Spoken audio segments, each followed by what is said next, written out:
Salut YouTube, aujourd'hui je vous parle de l'épisode 7 d'Ahsoka. Alors épisode 7 qui, toujours scénaristiquement je trouve, ne fait pas beaucoup avancer le public.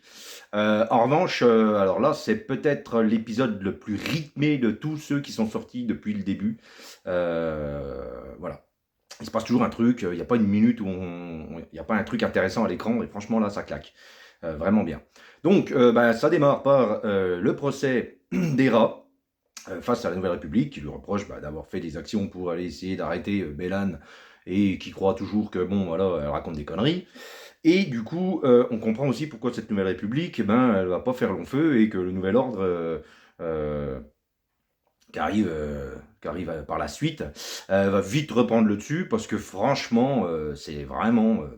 On nous les présente depuis le début là, du Mandoverse, cette Nouvelle République, comme une bande de pingouins qui ne sait pas prendre des décisions ou qui est toujours méfiant envers les mauvaises personnes et pas les bonnes. Bon, bref.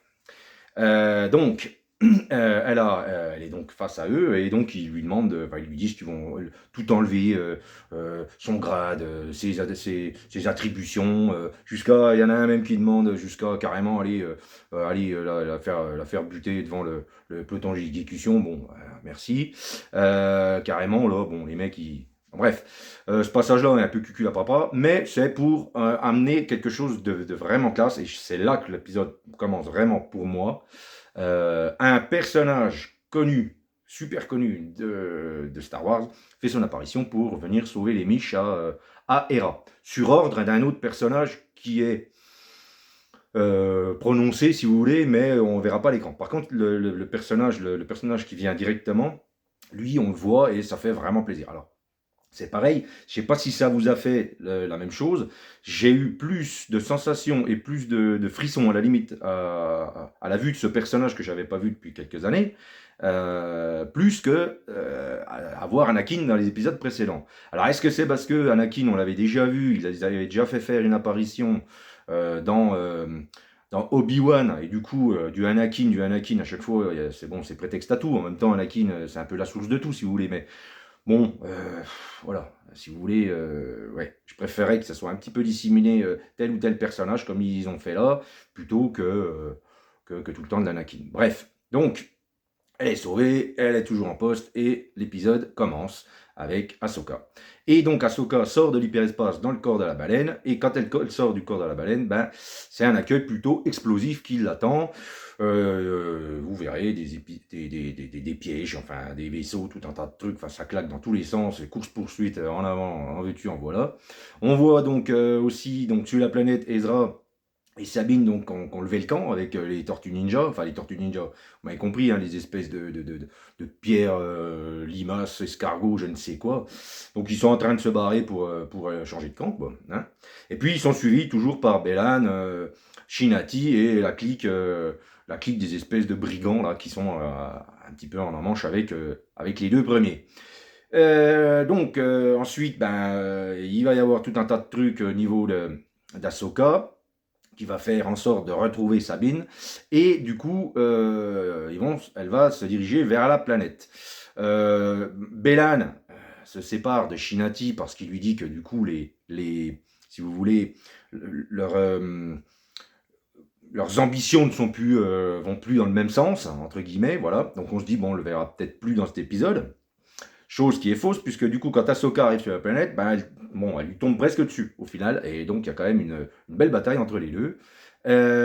Ensuite, donc, Shinati, toute la clique des brigands, là, arrive, et donc encercle la petite équipe d'Ezra et de Sabine. Et donc, des combats commencent à prendre, à prendre le dessus sur l'histoire. Et puis, du coup, alors, un truc que j'ai trouvé génial, c'est que Sabine, donc, à un moment donné, elle veut redonner son sabre à Ezra. Il lui dit non, non, moi j'ai la force, je te casse pas la tête. Bon, écoute, vas-y. Et puis, du coup, donc, elle se bat, elle, avec le sabre, les pistolets laser et tout le tintouin. Et du coup, lui, il nous la pète, il nous la joue un petit peu John Wick de l'espace. C'est-à-dire qu'en fait, il se bat, il fait des techniques de combat. Et puis, au lieu d'y mettre une balle dans le caisson comme il fait John Wick, si vous voulez, dernier moment, paf, un petit coup de projeté de force. J'ai trouvé que c'était original, enfin moi personnellement j'ai jamais vu ça, donc j'ai trouvé que c'était du jamais vu. J'ai trouvé ça plutôt classe. Et puis bon, bah voilà, de temps en temps, c'est entrecoupé de scènes avec Throne. Alors c'est des prétextes pour voir Throne, mais si vous voulez, c'est le prétexte aussi pour pas voir débouler les Stormtroopers et puis les Jedi déchus et toute la clique qui viennent les attaquer un petit peu comme s'ils tombaient du ciel. En fait, c'est juste pour les bon, envoyer. Donc là, bon, c'est juste prétexte à ça pour le voir. Et puis comme on ne l'a pas vu pendant au moins 5 épisodes, 6 épisodes, bon, au moins ils nous en servent un petit peu. Et puis donc, finalement, Ahsoka va rejoindre cette petite équipe. Et puis, l'épisode, entre guillemets, va se clore là-dessus. Il y aura, alors j'ai bien aimé aussi à un moment donné, on parle un petit peu des anciens rebelles, donc des rats, et puis bon, ils évoquent Zeb. Alors Zeb, c'était un extraterrestre qui était avec eux dans Rebels, et qu'on ne voit plus dans Ahsoka, je ne sais pas. Pourtant, on l'a vu dans Mandalorian. Dans Mandalorian, il était dans l'épisode, si vous voulez, où quand le Mando vient demander de l'aide à la Nouvelle République, dans la saison 3. Il se retrouve donc à une espèce de cantina où il retrouve Carson dans le petit bar là, et donc il y a un extraterrestre un peu barbu, un peu grand, et c'est lui Zeb. Zeb était avec eux, et donc on apprend ce qu'il fait maintenant comme fonction dans la Nouvelle République. Donc j'ai trouvé ça sympa aussi. Donc un épisode très rythmé, pas très scénarisé, on va dire ça vraiment comme ça. Un épisode où j'ai bien peur aussi que il y a une scène, c'est tourné d'une telle manière qu'on voit Bélan, du coup, j'ai l'impression que ça va peut-être être la dernière apparition, sachant que l'acteur est décédé. Et donc du coup, voilà.